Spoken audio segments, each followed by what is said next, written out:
Hey guys, and welcome to the Working Money Channel. So we got the crypto market here still holding on at about 342.5 billion, Bitcoin trading at 10,400, Ethereum at $366, and XRP at 0.243 cents.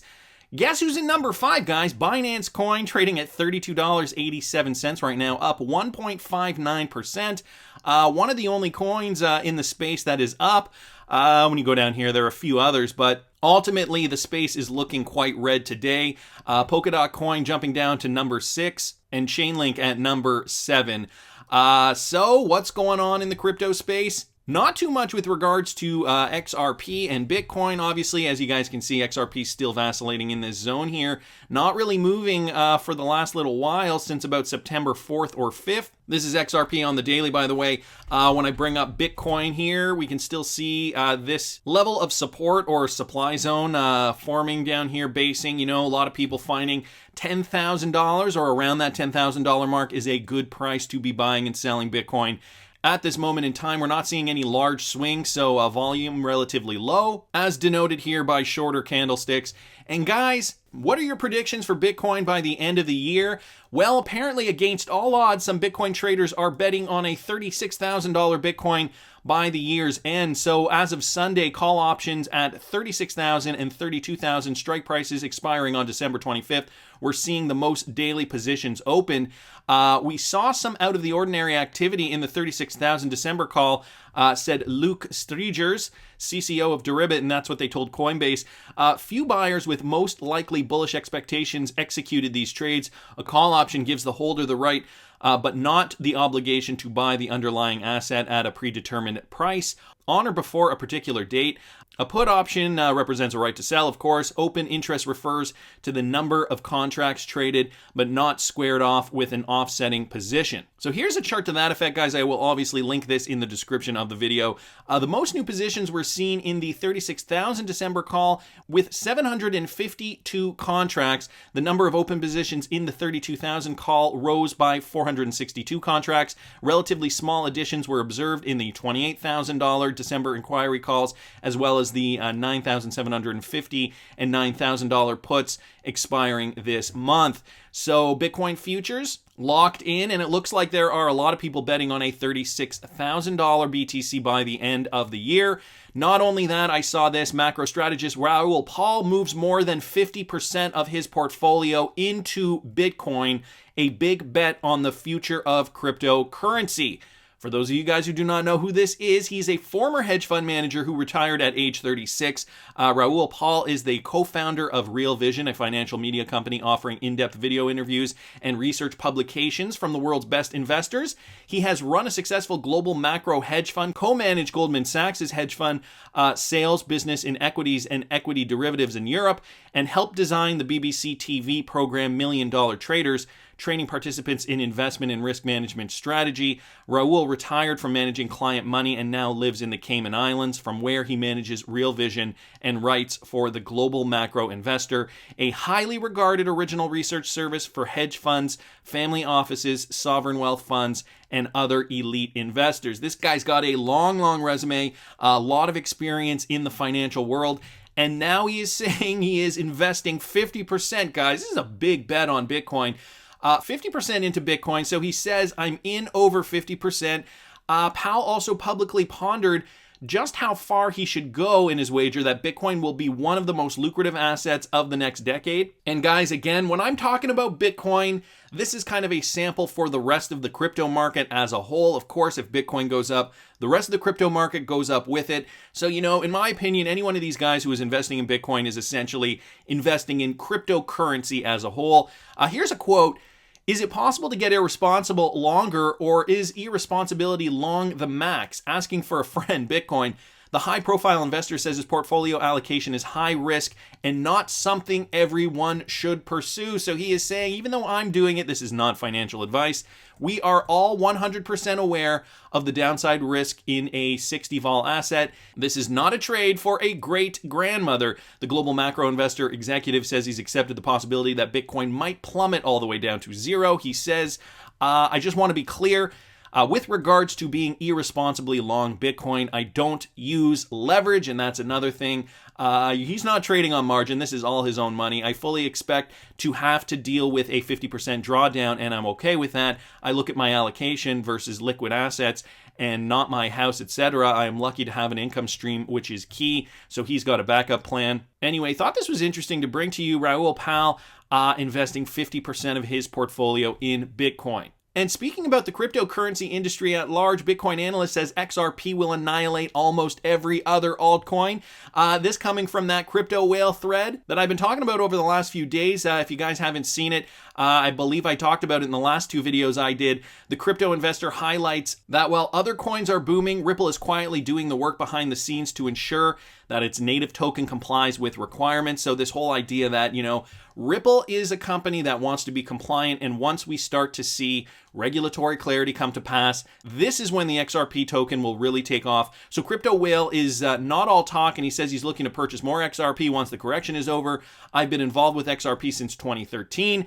And let me tell you, there's a reason it's always held in the top 3 to 5 position. Now, I did a video the other day showing you guys the historical coin market cap lists, and XRP has always vacillated between number 2 and number 5 position on the list. Right now, it's number 4 behind Tether, although I don't really consider Tether a technically a real cryptocurrency because it is a stable coin. So technically, I think XRP would be number 3 behind Ethereum here. But Tether is higher in market cap, so that's why it's higher up here on the list. Binance, as I said earlier, number 5. And XRP has held the top 3 to 5 position often. As for those who have written off XRP, Crypto Whale offers the bigger picture. So here's the bigger picture in a nutshell. People often hate on XRP because it hasn't moved up in 2.5 years, and he puts that in quotes.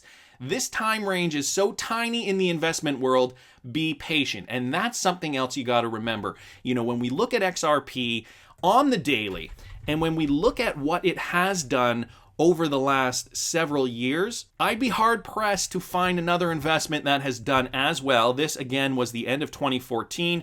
XRP, had been moving sideways pretty much. We're seeing the same pattern after this pump up to about 3 cents. It came back down and was trading at 0.006 cents and even down to as low as 0.004 cents from the end of 2014. So let's call it the beginning of 2015 all the way to March 2017. And that's when we saw the pump up here. So again, just over 2 years of it doing that back then.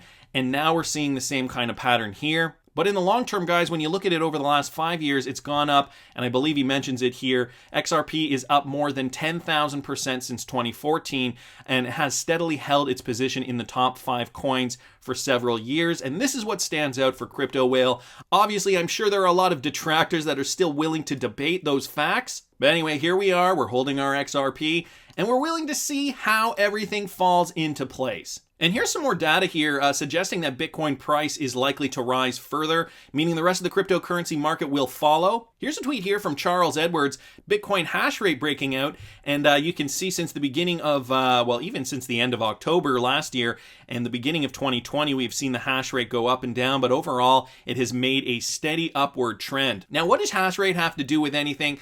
Well, that's the hash power, obviously. And here's a chart comparing Bitcoin hash rate versus price from 2013 to 2019, and you guys can see the hash rate is in orange and the price is in blue, and this blue chart looks familiar, right? This is Bitcoin on the log scale. Since 2013, the hash rate has obviously continuously gone up, but also the price has gone up. Other than around the points where we've seen halvenings, I believe there are a few anomalies there, but ultimately the trend just shows hash rates going up, the price is going up, and on the shorter term, we are also seeing a hash rate go up from month to month. So this is all positive news for Bitcoin, for the entire crypto space. If you are not interested in Bitcoin, we can extrapolate from Bitcoin and say the entire crypto space is healthy, and we are going to see a move upward, I believe, in Q4 of 2020. I wanted to keep moving along. Originally, this was brought to me by Recomec, but I have been seeing this on Twitter. Thanks so much, buddy, for sending me this. It was with regards to Uphold's tweet here. XRP just hit $1,000. What are you tweeting? And some people are like, okay, Uphold, come on. Do you really have to drop this tweet on us? Kind of like almost rubbing it in.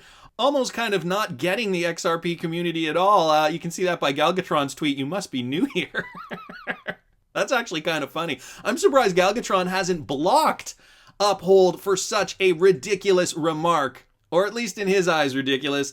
So then we got King Solomon here. XRP just hit 24 cents. What are you tweeting? Taking the piss out of Uphold a little bit. I thought this was kind of funny, so I thought I'd bring it to you guys today. But anyway, gonna keep moving along. This from Cointelegraph. So Apple has now forced Coinbase to change its crypto products, says Brian Armstrong, the CEO. Brian Armstrong, the CEO of the United States cryptocurrency exchange Coinbase, alleges that Apple is stifling innovation in crypto and sidelining DeFi to protect itself from competition in a Twitter thread published on September 11th. Armstrong doubled down on his earlier claims that Apple continues to block some functionalities for cryptocurrency developers. The CEO alleged that other cryptocurrency firms are reluctant to speak out on these topics for fear of retaliation, but that he feels the need to speak out as Coinbase has exhausted regular channels for dialogue with Apple and has reached a dead end. According to Armstrong, Apple has told Coinbase that it is prohibited from adding two specific functionalities to its iOS apps: the ability to earn money using cryptocurrency and access to decentralized finance DeFi apps. The first restriction, which affects the exchange's Coinbase Earn product, has reportedly led to Coinbase having to modify its app in a way that is significantly less user-friendly. And here's the tweet from Brian Armstrong with regards to this. Why would Apple want to prevent people from earning money during a recession? They seem to not be okay with it if it uses cryptocurrency. I'm not sure why. This is what our Coinbase Earn product does. He follows that up by saying, we sometimes end in bizarre negotiations with them, modifying the product and asking users to jump through hoops, do a task on mobile, then move to the web to claim your reward. To comply with their guidelines, this creates a worse experience for Apple and Coinbase customers. There must be some kind of regulatory piece here, I would seem to think. Otherwise, why would Apple care about this? Wouldn't they just want more users to be using the apps and having that very typical user-friendly Apple experience that they've been known for? Personally, I have a feeling that it does have to do with cryptocurrency regulatory clarity, and Apple, I'm sure there are people at Apple in legal that are in the know, that know the ins and outs about this, and so the fact that Brian Armstrong is questioning this publicly on Twitter makes me, at least feels like he's at least maybe publicly trying to put on, a brave kind of, or taking a brave, bold stance on social media, but realistically, he should know about the cryptocurrency regulatory clarity at this point, and he should understand why this is a thing. I mean, I'm just speculating on this, but for sure, otherwise, it doesn't really make sense. The question I have is, how many people are affected by this? How many of you guys still use Coinbase? Is it relevant? I feel like since there are so many other options and so many better options in the space, wouldn't you be using something else other than Coinbase? I know Coinbase is one of the most popular exchanges in the United States, but there are so many options these days. It used to be at one point in time that Coinbase was the place you went to trade cryptocurrency, and that was kind of it. And that was a long time ago. Now we have so many other options. So let me know down below in the comments section, do you guys still use Coinbase? Is it antiquated? Do you use it as maybe your secondary trading exchange and you use something else as your primary exchange? Let me know down in the comments. I'd be curious to know what exchanges you guys are using and in what country you're using them, just to kind of get a sense. It also used to be that it was very, very difficult to find XRP on certain exchanges. So, it used to be that you'd have to kind of find a combo. Like I would transfer my money into this exchange, I'd buy Bitcoin, and then with that Bitcoin, I'd transfer it to that exchange, convert it to XRP, and then I'd have my XRP. Now XRP is listed on so many more exchanges, and I know I talk about XRP a lot on this channel, so I have a feeling a lot of you guys hold XRP, of course. So that may have changed. I suppose maybe a better question would be, what was your method to buy XRP before, or what exchanges did you use before, and how have they changed over the last couple of years? If, for example, you have been watching the channel or have been in the XRP community for the last 2 years or so, has it changed for you? Let me know down below. Guys, I also saw this from XRP Crypto Wolf. Ripple Director of Product, Crypto Cowboy,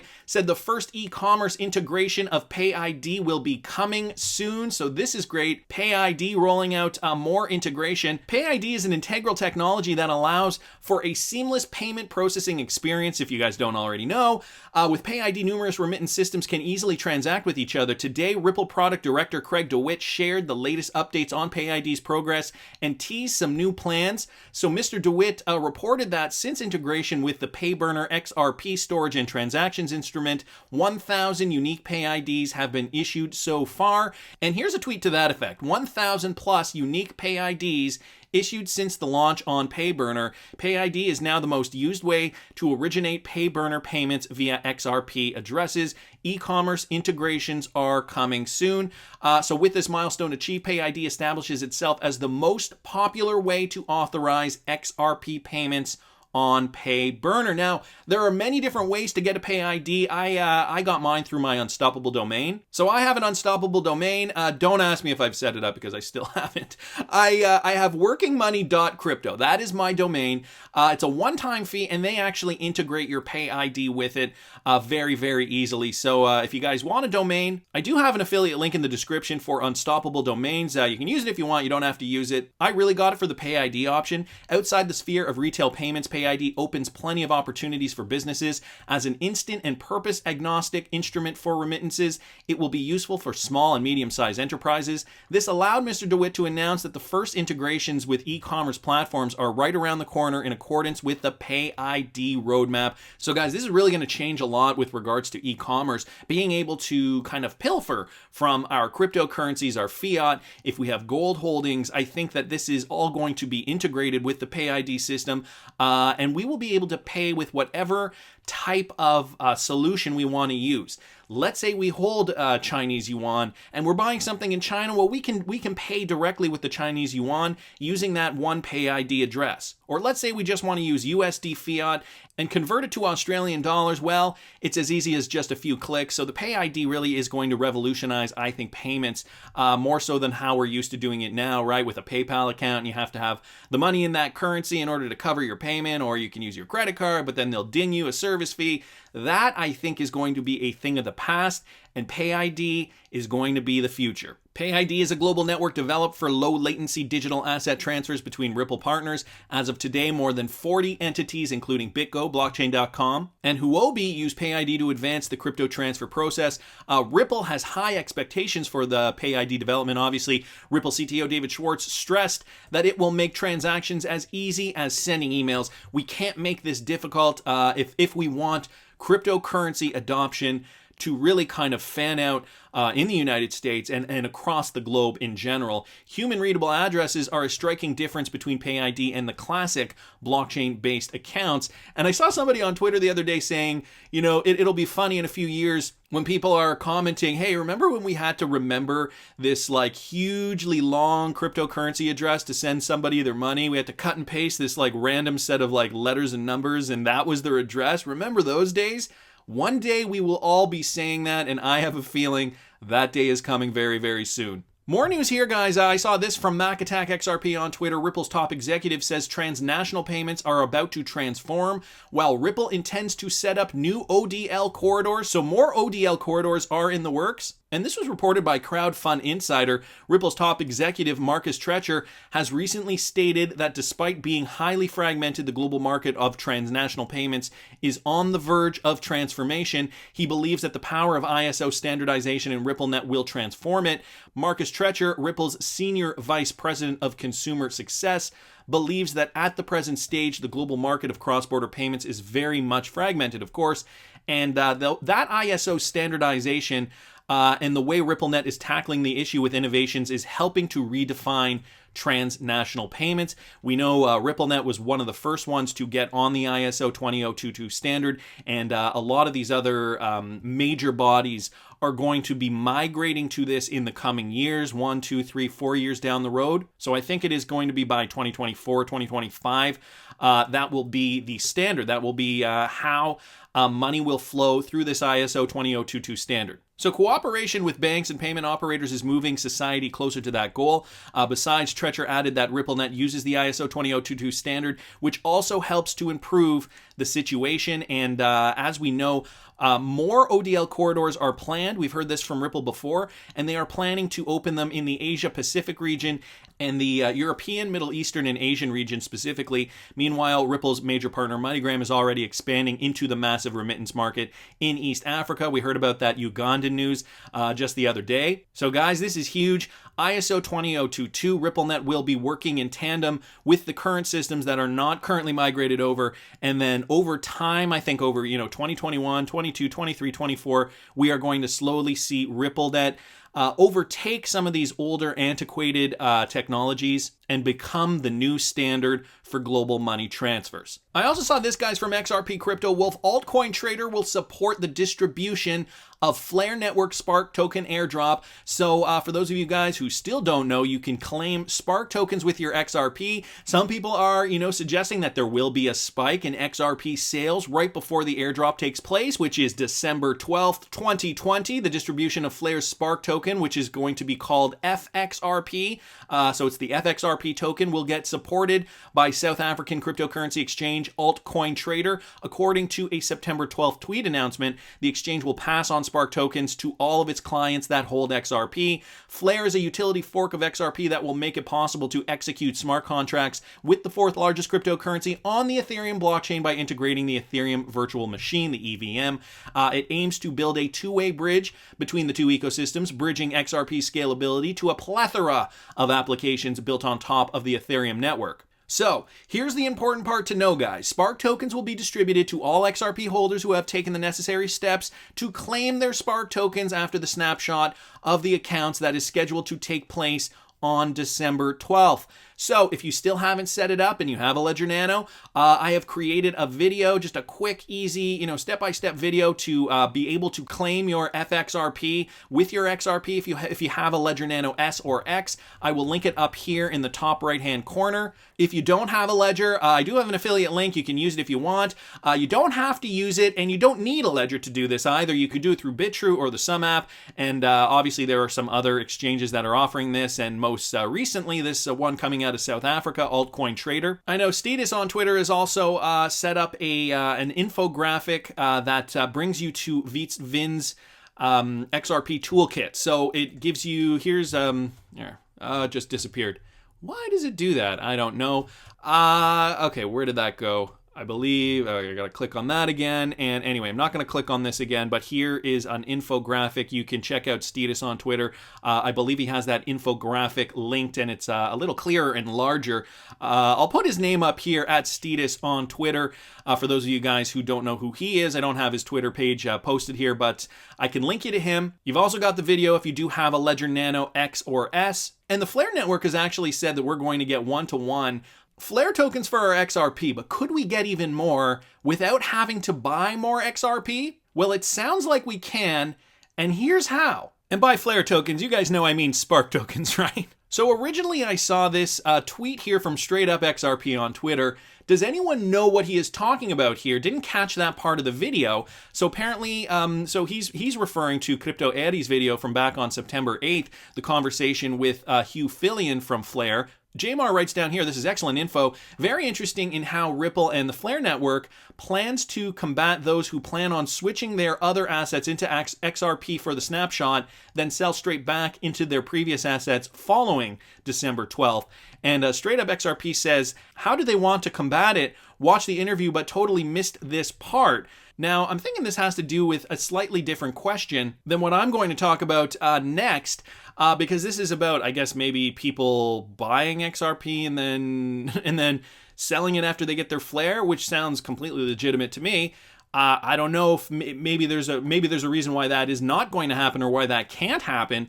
But then I saw this from XRP, the RTGS killer, Filthy Rich Alpha on Twitter. Hey, Flare Networks, the rumor mill is turning, and some are saying that unclaimed Spark tokens from the 45 billion allocated to XRP hodlers will be distributed amongst those who have participated in the drop, meaning that there will be more than a one-to-one distribution per account.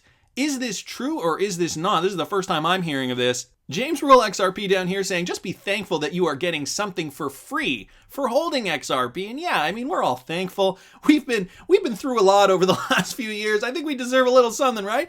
Thankful can ask some good questions though. And this is a damn good question. And it is a good question. Correct, says Kelsey in 3D. Dave Liu down here says that is not a rumor. It's plainly stated in their documentation. So if you wanted to read the papers on that, apparently it is listed. I actually found the answer online, and apparently here it is here. The right to claim 45 billion Spark tokens will then be apportioned to each remaining address according to their proportional XRP balance in the snapshot. This may result in valid claimants receiving more than one Spark token for each XRP token that they hold. This is due to non-participating exchanges being excluded from the distribution but being counted in the 45 billion tokens that are distributed today. Mike down here saying, from how I understand, any that should have gone to exchanges that haven't participated will be distributed. Any unclaimed from holders where it's in any other storage will be burnt. That's how I understand it, says Moguls in the Woods. Hope a lot of people don't claim. Yeah, so guys, we stand to actually get more than the one-to-one Spark token than we were originally promised. And so I got to thank everybody here who participated in this thread, especially Filtha Rich Alpha down here for posting this screen grab of the actual report. So is your Ledger Nano S or X ready to claim Spark tokens? Are you using a different method? Let me know down in the comments. What I know is this. I wholeheartedly agree with Nello Angelo 314 on this. Imagine the hysteria many will feel in the crypto sphere when XRP breaks barriers like wet cotton, especially those heavily invested in BTC only. I'm telling you, they will be gutted the same time it rises. Will a decoupling happen once we see crypto regulations come to pass? Are we going to see our XRP go through the moon based on fundamental factors and more use cases like DeFi, like using XRP on the Ethereum blockchain with the EVM, once we see that space mature more? All I can tell you guys is for now, we are still coupled with Bitcoin, and the hash rate is suggesting that Bitcoin's going to rise. Not only that, futures traders are betting on a $36,000 Bitcoin by the end of the year. So what does this mean for XRP price? I want to hear what you guys think. Please subscribe to the channel if you haven't already. Like the video if you like the content I'm providing. I always love hearing your comments. See you in the next one, guys.